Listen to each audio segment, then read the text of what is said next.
Hey, Chad, you want to watch a movie? Yeah. How about... No, not again. Okay, what about... I just saw that last week. Okay, oh, I got it. Wait. You want me to watch what?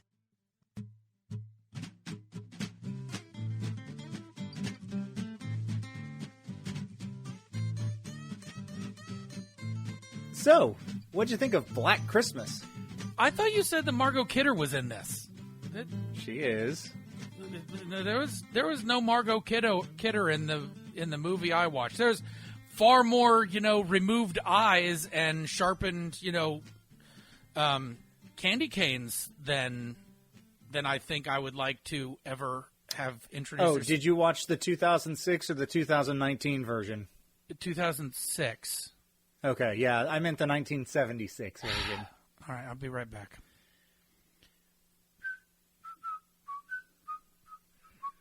Two hours later.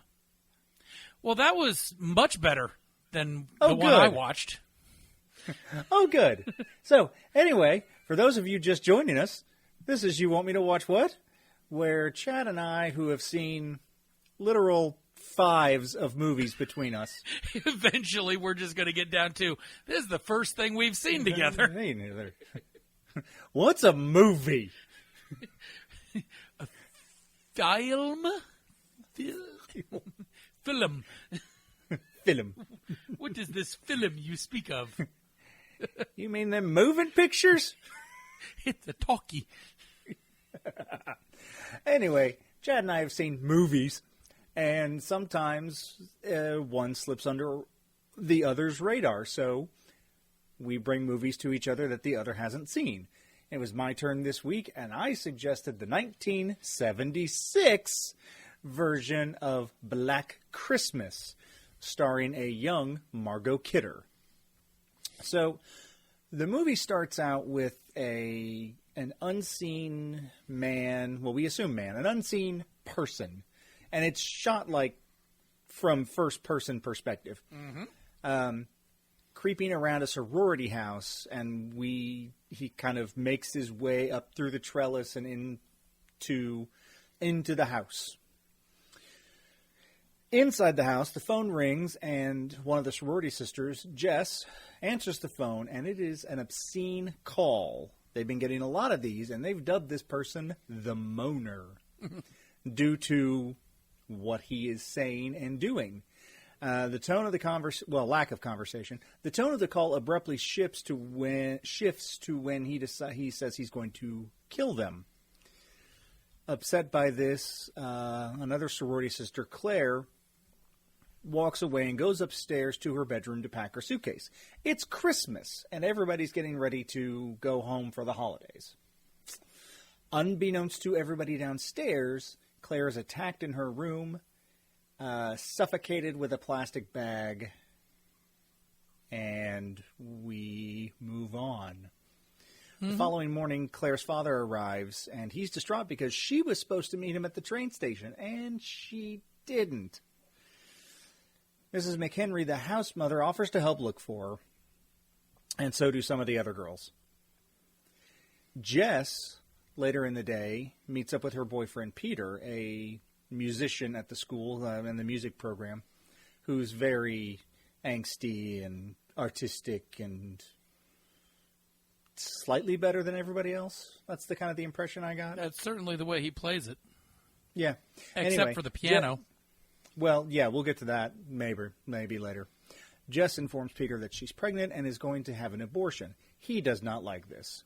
He does not. No. Meanwhile, a couple of the sorority girls go to report Claire's disappearance. The police don't really take them seriously until later that day when Claire's boyfriend barges in and angrily demands something be done about it. It's at this point one of the lieutenants says, "Okay, this should have been handled properly the first time. We're going to take care of it now." That night, a search party is held, and while Mrs. McHenry stays behind, she's lured up to the attic because her cat is missing, and she finds Claire's body sitting in a rocking chair, plastic bag still around her head. She's then hit with a crane hook and dies. Shortly after, Jess returns back to the house, to the phone ringing, and it's another obscene call. She reports this to the police, and they start to set up a wiretap to try and trace the call. As the night goes on, Jess is waiting for the phone to ring again, and Barb, who has gone upstairs to bed, is stabbed to death with a glass unicorn figure by our unseen assailant. Mm-hmm. This all happens while carolers are outside, so her cries for help are drowned out. Convenient. And of course, yes. Of course, there's another phone call, and they try to trace it, but they can't quite get there in time. Jess and Phyllis decide they're the only ones left downstairs. They decide to lock the doors. Phyllis goes upstairs, finds Barb's body, and she is murdered. And of course, at this point, Jess receives another phone call, and it is traced by the police back to the house itself. The house has 2 phone lines. One was in Mrs. McHenry's room. Before the police can get there, Jess is she's trying to find her friends. And while entering Barb's room, she finds Barb and Phyllis's bodies, and she sees eyes staring at her. And of course she runs and makes it to the basement rather than leaving. She locks the door, and she can hear pounding on the door, and then it suddenly goes quiet. Then there's footsteps outside, and it's Peter, and he's actively calling for Jess. And then he breaks into the basement and finds Jess, and Jess, fearing for her life, kills Peter. The police show up, search the house. They find Jess in the basement with Peter's body. And having believed Peter was the killer, they take his body out. They put Jess to bed, give her a sedative, and they leave her alone in the house. There's a policeman outside keeping watch. And then we see the attic hatch open. And then the phone rings, and the guard outside is just wondering what's going on. Credits. Mm-hmm. Credits. So, I had not seen this movie. This isn't one that I grew up with. I hadn't seen it until fairly recently, but I'd always been kind of intrigued by it. I like scary things. Halloween is my favorite movie and is my favorite holiday. Christmas or the Yuletime holidays are my second. So anytime I can kind of combine those two, it makes for a happy Justin. And one of the things I really liked about this was the fact that we never saw the killer's face. Mm-hmm. There was, at one point there was just eyes. That was it. And then the ending where you never really know who the killer was a nice little unfinished business that just left you wondering. I enjoyed that. But tell me your thoughts on the movie. What did you think? So, let me. I've got a lot to say about this. Okay, I've got a lot to say. One, this is directed by the same guy who directed A Christmas Story. You know, Ralphie and the BB gun. Yeah. Okay. Forgot about that. Very different movies. Yes, absolutely. Second, this movie has probably more than any other movie that I've seen set the tone for future slasher movies.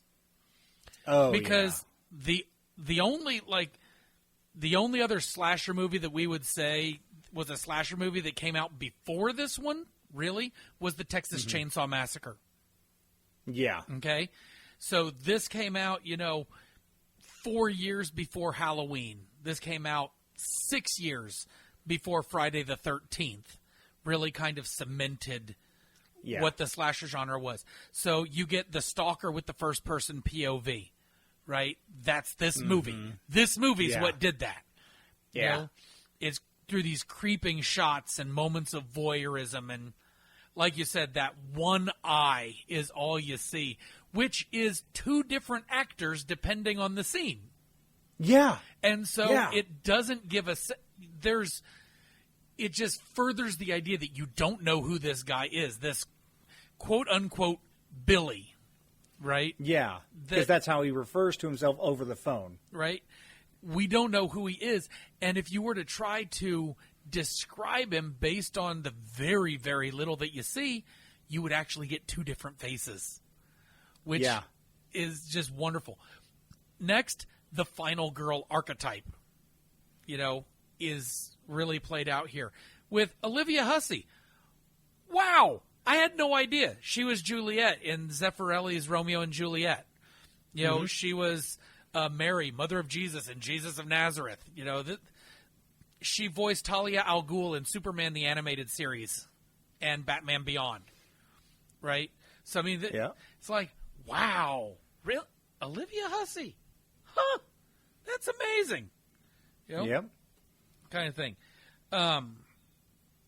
And to that end, she's also about the only one who gets real character development.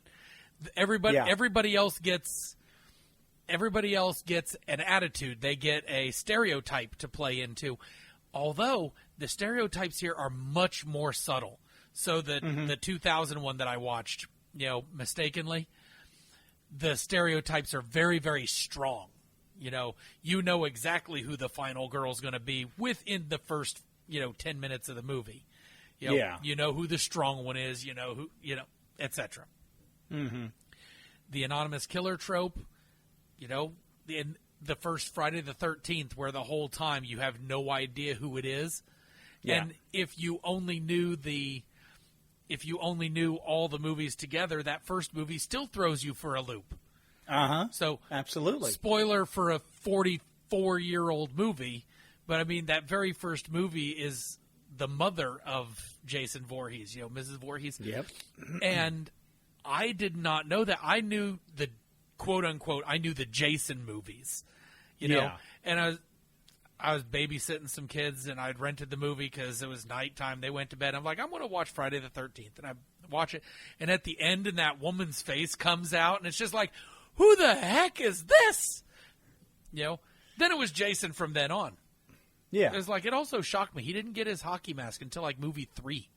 I know, right? Yeah. Anyway, back to Black Christmas. The anonymous killer that's only heard, never seen, stays mysterious. It really amps up the fear and unpredictability of the whole thing. And that ends up playing into Michael Myers of Halloween fame, because throughout the whole of the first Halloween movie, we, the viewers, get a sense like, we know that it's Michael Myers because, Dr. Litmus? I've forgotten his name. Loomis. Dr. Loomis kind of is, looking for... Litmus is the test. Okay. Jokes. Right. The having it in a particular location that for some reason they're not just leaving, is here. That's in the sorority house. It's Christmas. They're all waiting to like go. One more night. They're drinking. They're having their Christmas party. I get it. And then people start dying or disappearing. It's like, maybe we should leave. Maybe we should leave. Just think about it. The next thing, and this one I loved, and I wrote it back. I wrote it down. The minimalist approach to violence. Oh, yeah. So the 2000s one, very grotesque. Gore fest. You should not watch it. You will not like it. No.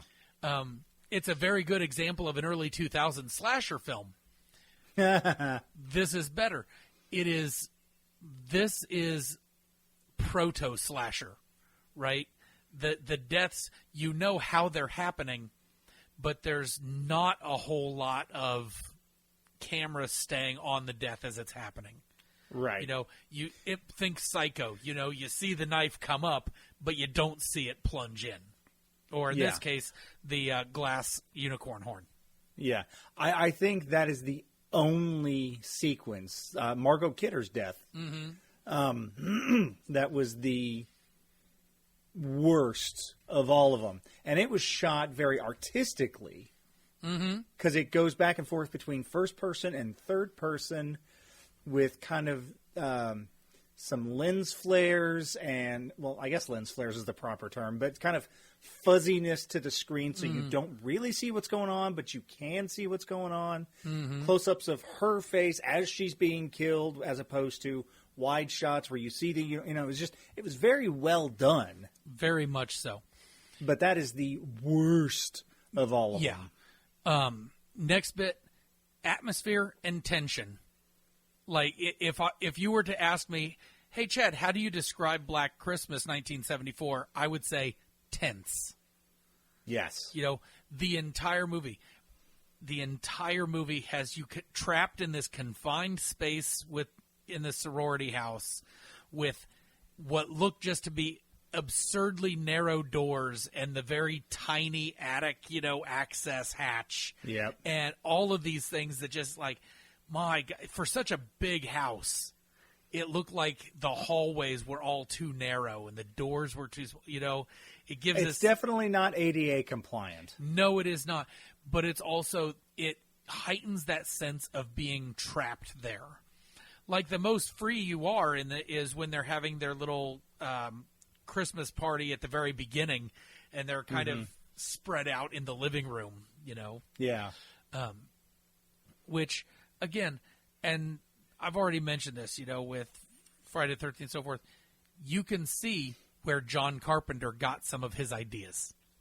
Oh, yeah.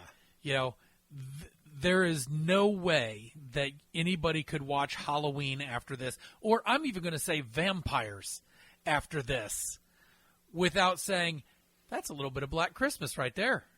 Yeah. You know, that's a little bit of Black Christmas. And for that, the movie just shines. And finally, my last point, the ambiguous ending. That unresolved finale where the killer's identity and his fate all kind of stays up in the air, which is definitely not done in the remake. Yeah. And where they spend a good fourth of the film on his backstory and how tragic it is. And it's like, he's still a monster. You know that, right? Like, we're not supposed to feel bad for him. He cooked and ate his mother as Christmas cookies. We're not supposed to like Billy. No. No. But in this case, but that unsettling, you don't know what's going to happen next, I think probably more famously, but after this, was used by the first Nightmare on Elm Street. You know, when they've won and everything's fine, and then the mother gets, like, sucked through the window. Yep. Kind of thing. And the top on the convertible goes down, and it's Freddy's colors. It's like, whatever. oh, crap, they're dreaming!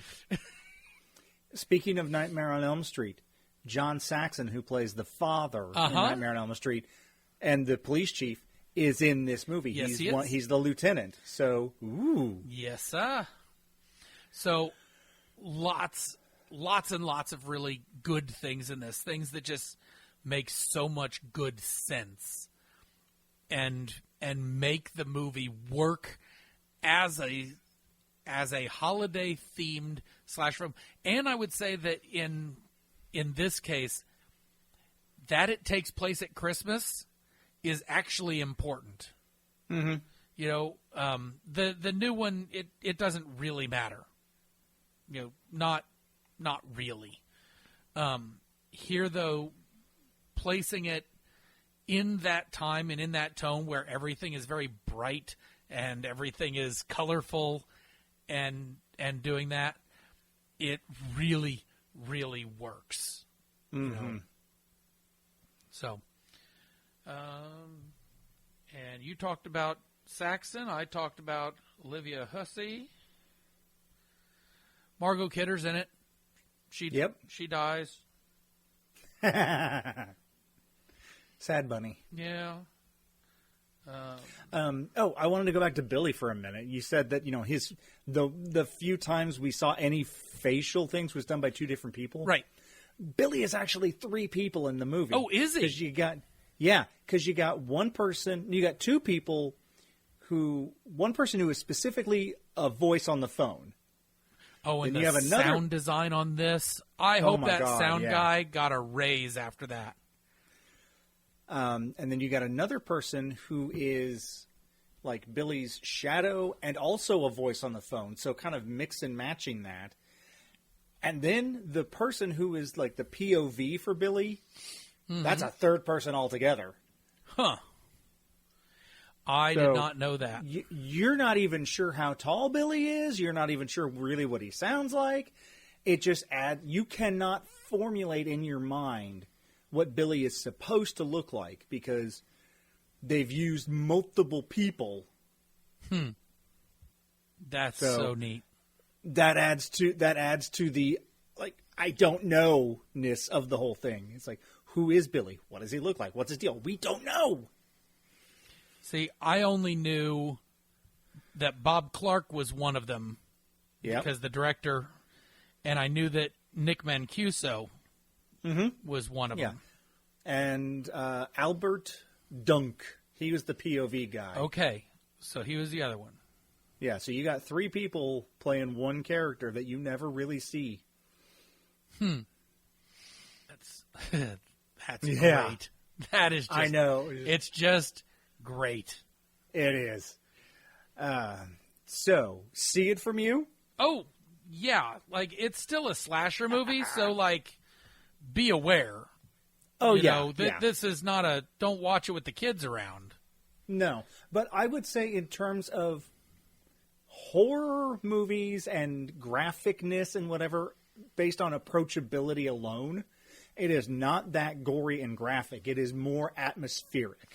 It is atmospheric. I think that probably most kids are going to be bored by it. Yeah. Oh, don't watch it with kids. No. Not. But if it's on and it's not actively a death scene, where they're just talking to each other, it's got that 1970s, audio that's just a little bit echoey and a little bit hollow. Yeah.